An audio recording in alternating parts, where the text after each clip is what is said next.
નમસ્કાર, આપ જોઈ રહ્યા છો નિર્ભય ન્યૂઝ અને હું છું આપની સાથે રિધિ। આજે વિસાવદર બેઠક ઉપર ચર્ચા કરવી છે, કારણ કે અહીંયા બે મત થઈ રહ્યા છે કે ઘણા બધા એવું કહી રહ્યા છે કે આમ આદમી પાર્ટી જીતી રહી છે, ઘણા એવું કહે છે કે આ વખતે અહીંયા ભાજપ છે તે જંગી બહુમતીથી જીત મેળવવાની છે। પણ આ વખતે ભાજપ શું વિચારી રહી છે, કારણ કે 2007 પછી અહીંયા ભાજપ કંઈ દેખાઈ નથી। આ વખતે કેટલી મહેનત કરી અને ઘણા બધા મુદ્દા લઈને તેઓ મેદાનમાં ઉતર્યા હતા। લોકોએ કેટલા મુદ્દા એમને એક્સેપ્ટ કર્યા છે તે બધા જ મુદ્દે ચર્ચા કરીએ। મારી સાથે ભાજપના પ્રવક્તા શૈલેષભાઈ પરમાર જોડાયેલા છે। શૈલેષભાઈ, નિર્ભય ન્યૂઝમાં આપનું સ્વાગત છે। જી જી જી બેન।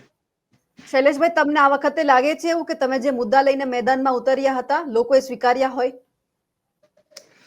જુઓ, અમે મુદ્દા લઈને તો આવ્યા હતા, પણ સાથે સાથે વિકાસની વાત લઈને આવ્યા છે।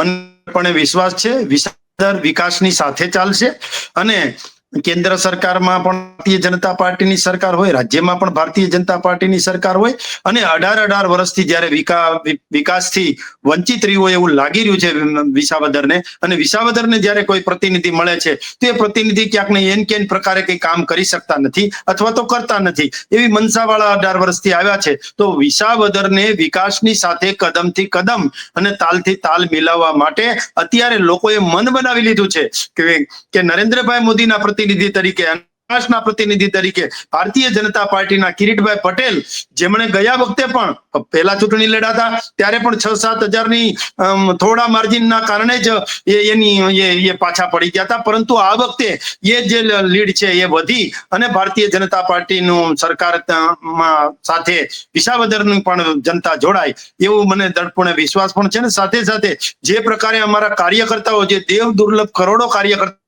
એમણે મહેનત કરી છે અને વિસાવદરની જનતાનો જે રીતે અમને બહોળો પ્રતિસાદ મળ્યો છે એના ઉપરથી અમે દ્રઢપણે અને ડંકાની ચોટ ઉપર કહીએ છીએ કે વિસાવદરની જનતા આ વખતે વિકાસની સાથે ચાલવાની છે। પણ શૈલેષભાઈ, હાર હોય છે। એક વખત અહીંયા એમને હાર મળી હતી આ જ બેઠક ઉપર, બીજી વખત આવ્યા છે મુદ્દા લઈને।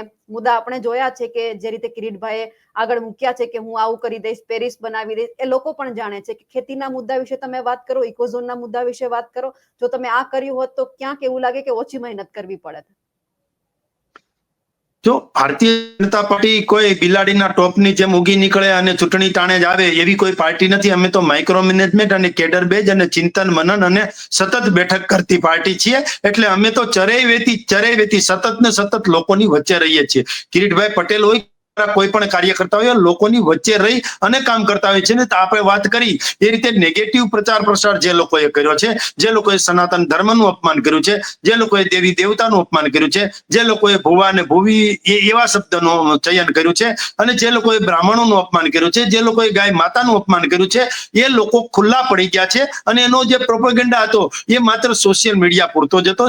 સોશિયલ મીડિયાની બહાર ધરાતલ ઉપર, એટલે કે ગાંડીગીરનો કાંઠો હોય ને એમાં નેહડાના મતો જે છે એ પણ વિસાવદરની જનતા એમાં પણ આવે છે। સાથે સાથે બિલખા હોય, ભેસાણ હોય, એ તમામ ગામો જે છે એમાં તમામ લોકોએ પોતાનું મન બનાવી લીધું છે કે આ વખતે માનો કે પેલા કેશુભાઈ પટેલ ચૂંટાણા રીતિબેન, તો કેશુભાઈ પટેલ બેટ લઈને આવ્યા હતા, તો બેટ લઈને આવ્યા પછી કેશુભાઈ પટેલ ચૂંટાયા પછી પાછા ભારતીય જનતા પાર્ટીની સાથે જોડાઈ ગયા હતા। પછી ભરતભાઈ પટેલ ચૂંટણી લડ્યા, એ હાર્યા હતા। એના પછી હર્ષદભાઈ રીબડિયા એ કોંગ્રેસનો પંજો લઈને આવ્યા હતા અને એ પછી પણ લોકોએ પંજામાં મત આપ્યા, તો પંજા લઈ અને પાછા ભારતીય જનતા પાર્ટીની સાથે જોડાઈ ગયા। એના પછી વાત કરીએ તો ભૂપતભાઈ ભાયાણી આવ્યા હતા, એ પાછા હાવણો લઈને આવ્યા હતા, તો એ પણ ભારતીય જનતા પાર્ટી સાથે જોડાઈ ગયા। એટલે હવે લોકોને અન્ય ઉમેદવાર ઉપર વિશ્વાસ નથી, કારણ કે ભારતીય જનતા પાર્ટી છે એમાં એ કેડર બેઝ પાર્ટીની સાથે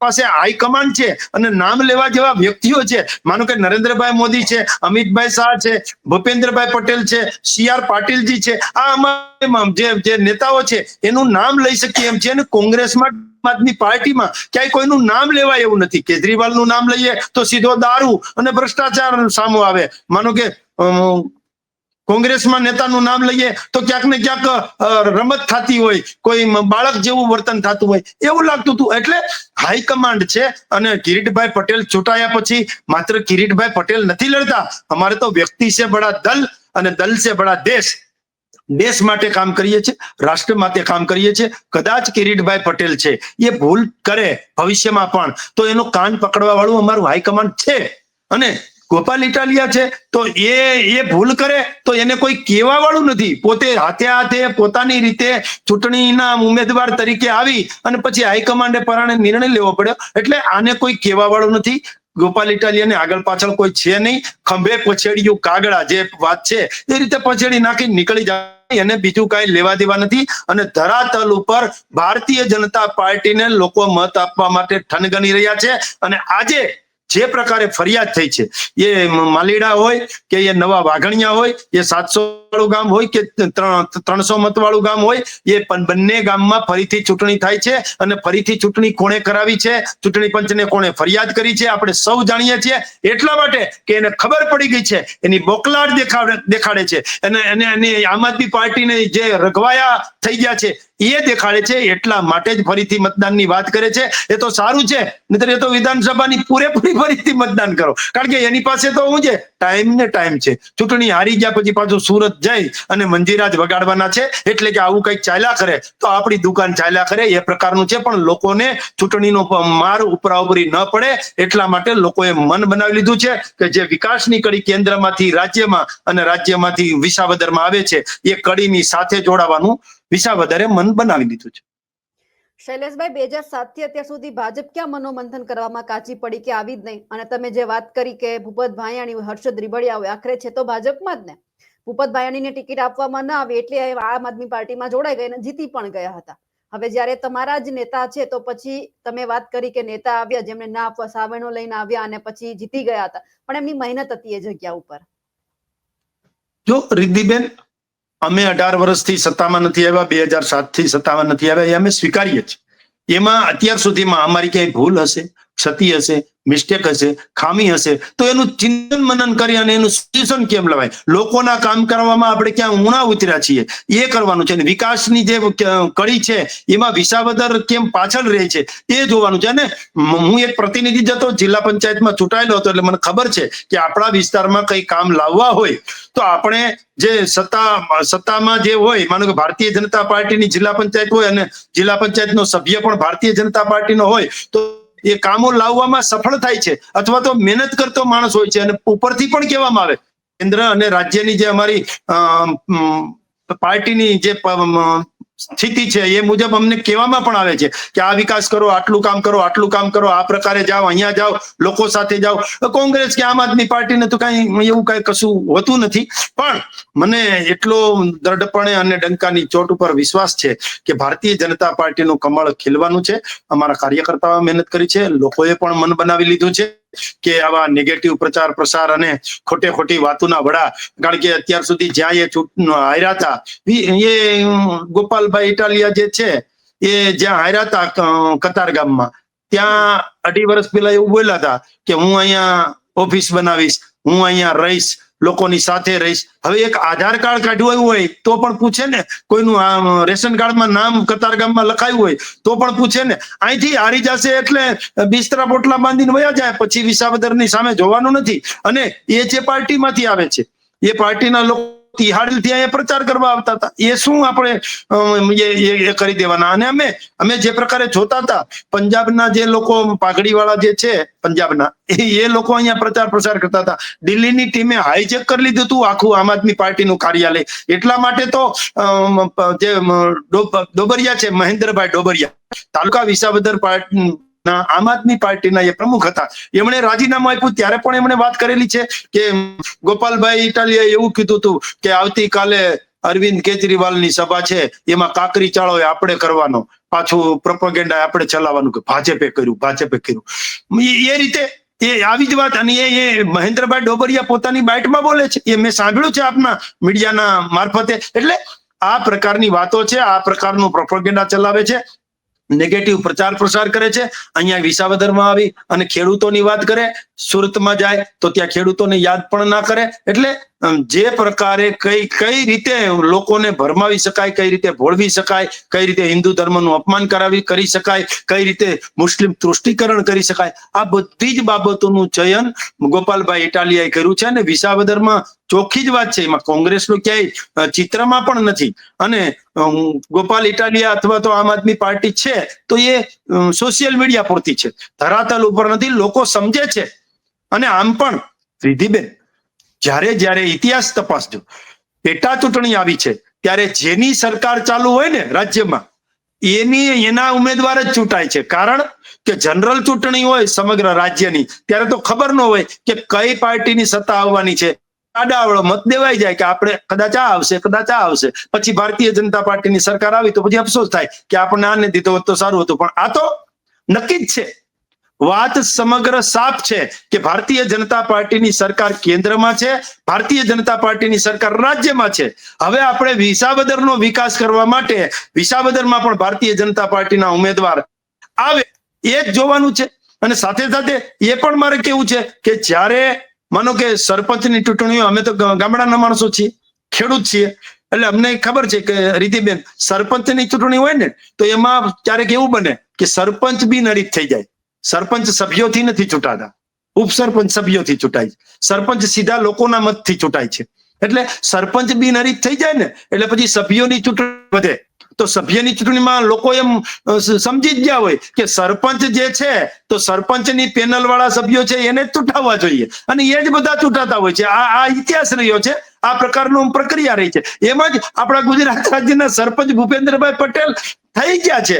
હવે સભ્ય તરીકે કિરીટભાઈ પટેલને ભાજપના પ્રતિનિધિ તરીકે મોકલવાના છે. એટલે લોકો હવે સમજી ગયા છે કે ખોટું આડાવડું ચાલવાથી વિસાવદરનો વિકાસ ક્યાંક ને ક્યાંક રૂંધાય છે.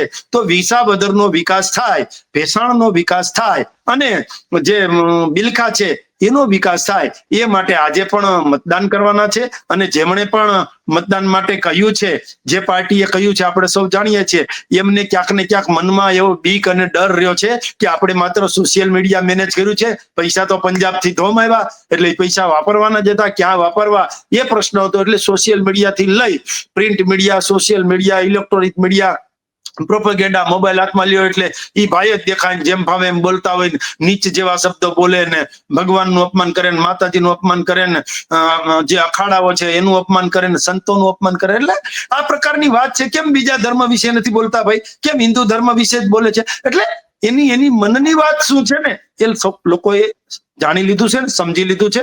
એટલે 100% સાચી વાત હું કરી રહ્યો છું કે ભારતીય જનતા પાર્ટીના ઉમેદવાર ચૂંટાશે, જંગી બહુમતીથી ચૂંટાશે. કેટલી લીડ મળશે તમને આ વખતે વિસાવદરમાં? 20 થી 25 હજારની લીડ અમે ધારી છે, પરંતુ અમારી ધારણા મુજબ જે 20 થી 25 હજારની લીડ ના આવે, થોડી ઓછી આવે, થોડીક વધારે આવે, પણ કાર્યકર્તાઓએ જે રીતે બેસી અને બધા એની સાથે મારે ટેલિફોનિક વાત થઈ છે. અને મેં પણ 10 દિવસ સુધી ત્યાં પ્રચાર પ્રસાર પણ કર્યો છે, મીડિયા પણ સંભાળ્યું છે અને ત્યાં રહ્યા છીએ, ધરાતલ ઉપર ગયા છે, ગાંડીગીરના કાંઠે નેહડાઓ છે ત્યાં પણ ગયા છીએ, ભેસાણ પણ ગયા છીએ અને બિલખાના ગામમાં પણ ગયા છે ને સંતો મહંતોને પણ મળ્યા છીએ, એમના સેવકોને પણ મળ્યા છીએ. અને જે પ્રકારે માનો કે સત્તાધાર હોય, મોણિયા હોય, પરબ વાવડી હોય કે જુનાગઢના કોઈ ગામડાઓ હોય, એ આ તમામમાં અમે ગયા છીએ અને ત્યાં પ્રચાર પ્રસાર કર્યો છે. અને અમને ખબર છે કે જે કાંઈ વાતો ચાલે છે એ ધરાતલ ઉપર ભારતીય જનતા પાર્ટી જીતશે એ જ વાત ચાલે છે. અને આમ પણ સંસદની ચૂંટણી હતી રીતિબેન, જ્યારે રાજેશભાઈ ચુડાસમા લડતા હતા તો એમાં દરેક વિધાનસભાની લીડ જોવાતી હોય છે. ત્યારે વિસાવદર વિધાનસભાની લીડ છે ને એ 20,000ની લીડ સંસદમાં ભાઈ રાજેશભાઈ ચુડાસમાને હતી, એ જ લીડ જળવાઈ રહેવાની છે. અને પાછું અત્યાર સુધી જે ચૂંટણી આવી ને જનરલ ચૂંટણી આવી એટલે અને આ ઇતિહાસ બનશે કે આ ચૂંટણી પેટા ચૂંટણી છે ને એમાં કડી તો સાફ છે કે ભારતીય જનતા પાર્ટીનો કેસરીઓ લહેરાય છે. અને અહીંયા કેન્દ્રમાં ભાજપ, રાજ્યમાં ભાજપ, કોર્પોરેશનમાં ભાજપ, જિલ્લા પંચાયતમાં ભાજપ, વિસાવદર નગરપાલિકામાં ભાજપ, બધી જગ્યાએ ભાજપ હોય તો એક માળા જે છે કેસરી કલરની માળા હોય એમાં એક લીલા કલરનો મણકો આવી જાય તો કેટલો ખરાબ લાગે, એ સૌ જાણે છે. એટલે વિસાવદરની જનતા ભારતીય જનતા પાર્ટીની ગુજરાત રાજ્યની સાથે અને કેન્દ્રની નરેન્દ્રભાઈ મોદીની સાથે ચાલશે. કારણ કે અમે જે પ્રકારે લોકોને ખેતરો સુધી પાણી પહોંચાડે છે, 118 જેટલા સૌરાષ્ટ્રના ડેમો સૌની યોજનાથી ભર્યા છે, એ સુજલામ સુફલામ યોજના હોય, સૌની યોજના હોય, એ 80-20ની યોજના હોય, એ 90-10ની યોજના હોય, એમાં ચેક ડેમો બનાવ્યા છે. અને તંતણ પાક લેતો થયો છે ખેડૂતને ખબર છે આજે એનો જે કેરી જે છે ને વિસાવદરની એ એક્સપોર્ટ થાય છે વિદેશમાં. એટલે એને મૂલ્યવર્ધક ભાવ મળે છે, એને MSP મળે છે, એને મિનિમમ સપોર્ટ પ્રાઇસ ટેકાના ભાવો મળતા જ્યાં છે, એની આવકમાં વધારો થયો છે. અને ખેડૂતની હાઉસ હોલ્ડ આવક જયારે 3 લાખ જેવી થઈ ગઈ એટલે ખેડૂતો જ સમજતા હોય કે ભારતીય જનતા પાર્ટી સીધા DBT ના માધ્યમથી ઓનલાઈન સીધું આમ એક ક્લિક કરે એટલે 6,000 રૂપિયા તમારા ખાતામાં એમ નામ આવી જાય. એ કિસાન સન્માન નિધિના મારફત 2.5 લાખ કરોડની જે રકમ છે એ સીધા ખેડૂતોના ખાતામાં નાખનાર કોઈ હોય તો એ ભારતીય જનતા પાર્ટીની સરકાર છે.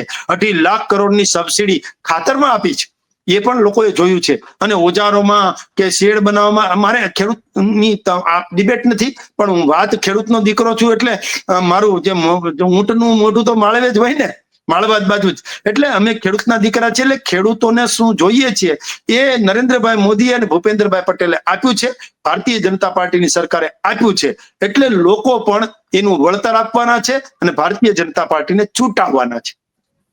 શૈલેષભાઈ, અત્યારના તમારા ઉમેદવાર કિરીટ પટેલ જો આવનાર સમયમાં ધારાસભ્ય બનશે તો ખોવાઈ નહીં જાય ને બીજા નેતાની જેમ? કારણ કે દક્ષિણ ગુજરાતના વિસ્તારોમાં જઈએ છીએ, આદિવાસી વિસ્તારમાં જઈએ છીએ, ભાજપના નેતાઓ છે દેખાતા નથી, હજુ ત્યાં વિકાસ પહોંચ્યો નથી. આમણે પેરિસની વાત કરી દીધી છે. બીજા નેતાઓ તો એવી વાત કરવાથી તો દૂર છે કે એવું કહેતા નથી કે વિકાસના નામે અમે કંઈક આગળ કરીશું. ક્યાંક આ પણ બીજા નેતાની જેમ ખોવાઈ ન જાય, કારણ કે એમને યાદ રાખવાનું છે 800 દિવસની અંદર વિસાવદરને પેરિસ બનાવવાનું છે, નહીતર પછી 800 દિવસ પણ દૂર નથી કે ત્યાંની જનતા સમજી જશે કે આવનાર ચૂંટણીમાં હવે કોને જોઈએ છે, જો એક મોકો આ વખતે આપ્યો તો.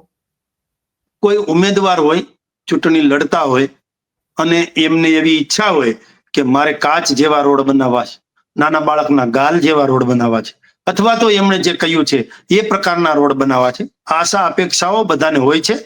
પરંતુ એની કહેવાનો મતલબ કે આ પ્રકારનો વિકાસ વિસાવદરમાં થાય. અને એમણે કિરીટભાઈ પટેલે જાહેરાત પણ કરી છે કે 800 દિવસની અંદર 1,000 કરોડ રૂપિયા કેન્દ્ર અને રાજ્યમાંથી ન લાવું તો મને કહેજો. અને ભાઈ રિધિબેન, આ કિરીટભાઈ પટેલ કઈ એ વ્યક્તિ ચૂંટણી નથી લડતા, એ ભારતીય જનતા પાર્ટી ચૂંટણી લડે છે. અને કોઈ પણ ઉમેદવાર હોય ને એ ખીલાના જોરે વાછરડું કૂદતું હોય, એમ ખીલાના જોર. એટલે અમારો ખીલો જે છે ને કેન્દ્રનો એ મજબૂત છે, અમારો રાજ્યનો ખીલો છે ને એ મજબૂત છે, એટલે અમે બધા કૂદીએ છીએ. એટલે કહેવાનો મતલબ કે અમે કઈ મોં માથા નથી કે અમારે કોઈ ઉપર કઈ છે નહીં, કોઈ કહેવા વાળું. અમારું એક કુટુંબ છે, અમારો પરિવાર છે, અને એ પરિવારમાંથી ઠપકા મળતા હોય છે કાંઈ પણ ભૂલ કરીએ તો. એટલે ઠપકા દેવા વાળી પાર્ટી છે. એટલે કહેવાનો મતલબ એટલો છે કે કોઈ કિરીટભાઈ પટેલ ખોવાનો ક્યાં પ્રશ્ન જ રહે, એ તો ત્યાંના જ છે, વિસાવદર ની સાથે જોડાયેલા છે.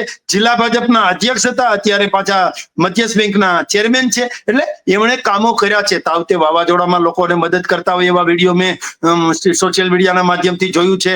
એમણે જયારે કોરોના કાળ આવ્યો હતો ત્યારે ઓક્સિજનના બાટલા હોય છે, માસ્ક હોય છે, કે લોકોને મેડિકલની સહાય આપવાની હોય, એ તમામ કામ કરતા આપણે કિરીટભાઈને જોયા છે. અને ભારતીય જનતા પાર્ટી છે ભાઈ, આમાં કોઈ વ્યક્તિ છે જ નહીં. વ્યક્તિ ગૌણ છે. મેં ફરીથી કહું છું કે વ્યક્તિ છે બડા દલ ઓર દલ છે બડા દેશ. જે પ્રકારે વિજયભાઈ રૂપાણી વાત કરતા હતા એ સૂત્ર અત્યારે મને યાદ આવ્યું છે, એટલા માટે ફરીથી કહું છું કે આ પ્રકારનું અમારું કામ છે. અને અમે સંગઠનના માણસો છીએ, અમે કોઈ સત્તાના માણસો નથી. અમારે સત્તા આવે ને તો સત્તાનો અહમ ન આવી જાય એનું પણ ધ્યાન રાખવું પડે. ને ખુરશી ઉપર બેઠા હોય આપણે, સત્તા આવે એટલે ખુરશી ઉપર આપણે બેસવાનું હોય, આપણા ઉપર ખુરશી ન બેસી જાય એનું પણ ધ્યાન રાખવું જોઈએ. એટલે અમારા ઉમેદવાર, અમારી પાર્ટી, અમારું પાર્લામેન્ટરી બોર્ડ આ બધું જ ચયન કરી અને પછી ઉમેદવાર જાહેર કરતા હોય છે. અને આજે હું પણ આપણી સાથે જોડાયેલો છું, આપની સાથે તો શૈલેષ પરમાર નથી, હું પાર્ટી તરીકે જોડાણો છું. એટલે ભારતીય જનતા પાર્ટીના વિચારો રજૂ કરું છું, એમાં મારા વ્યક્તિગત વિચારો ના હોઈ શકે. એ જ રીતે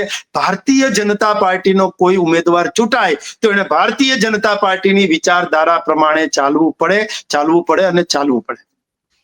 શૈલેષભાઈ, પણ સાથે એ વાત પણ અહીંયા તમારે માનવી જોઈએ કે તમે કીધું કે ખીલો મજબૂત છે, કેન્દ્રથી લઈને રાજ્ય સરકારમાં નેતાઓને 1,000 2,000 કરોડ રૂપિયા મળી જાય છે વિકાસના નામે, કે તમારે આટલા કરોડનો વિકાસ કરવાનો છે. પછી કેટલો થાય છે તમે પણ જાણો છો. એકને એક બ્રિજનું 3 વખત લોકાર્પણ કરવામાં આવે છે, એમને પૈસા જતા રહે છે, તો બીજા વિકાસની કઈ રીતે વાત કરવી? રિધિબેન, આપની વાત સાથે હું સંપૂર્ણ રીતે સહમત છું. એકની એક બીજી વખત કરવું પડે, અથવા તો વિકાસના કામના જે રકમ છે એ ક્યાંય બીજી જગ્યાએ વપરાઈ જાય, એ બધી ભૂલો અને ક્ષતિઓ કદાચ પદાધિકારી કરે, કદાચ સંસદ સભ્ય કરે, ધારાસભ્ય કરે, જિલ્લા પંચાયતના પ્રમુખ કરે કે મેયર કરે, કે અથવા તો કોઈ તલાટી મંત્રી આવી ભૂલ કરે, કે મામલતદાર ભૂલ કરે, કલેક્ટર ભૂલ કરે, કે પ્રાંત અધિકારી ભૂલ કરે, કે જિલ્લા વિકાસ અધિકારી ભૂલ કરે, કે પદાધિકારી ભૂલ કરે, એ ભૂલને ચાખી લેવાના મતમાં ભારતીય જનતા પાર્ટીની સરકાર નથી. અમે પગલાઓ લીધા છે, પગલાઓ લઈ પણ રહ્યા છીએ અને પગલા લઈશું પણ ખરું. આવી કોઈ પણ જાતની ભૂલ થશે, એ કદાચ એમાં નાની માછલી હશે, મોટી માછલી હશે, મગરમચ્છ હશે કે હિપોપોટેમસ હશે, આ તમામ ઉપર અમે પગલા લીધા છે અને પગલા લઈશું.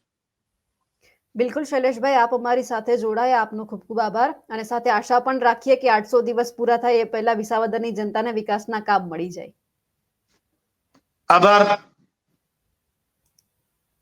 અમારા અહેવાલને લઈને આપનું શું કહેવું છે કમેન્ટ કરીને ચોક્કસથી જણાવજો. સાથે જ અમારી નિર્ભય ન્યૂઝ ચેનલને લાઇક, શેર અને સબસ્ક્રાઇબ કરવાનું ભૂલશો નહીં. નમસ્કાર.